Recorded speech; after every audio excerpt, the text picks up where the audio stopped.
একটা বাবা একটা পাথর নিয়ে ছেলেকে বলো, যাও তো এই পাথরটা বিক্রি করে আসো। বলে যে কোথাও বিক্রি করবে না, শুধু মূল্যটা শুনবা। সে পাথরটা নিয়ে একটা দোকানে গেল, গিয়ে বলে যে আমি পাথরটা বিক্রি করতে চাই, কত টাকা দিবেন?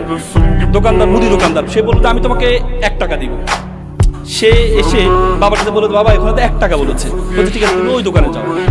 সে পরবর্তীতে একটা এই দোকানে গিয়েছে, এই যেটা এই পুরাতন জিনিস যেখানে সেখানে গিয়ে বলে, আমার কাছে একটা পাথর আছে, পুরনো পাথর।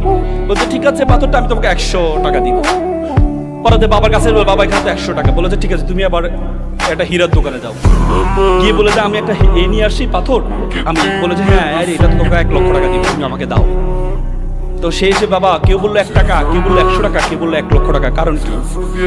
বাবা বলেছে যেটা যেখানে গুরুত্ব সেটা সেখানে সেল করতে হবে।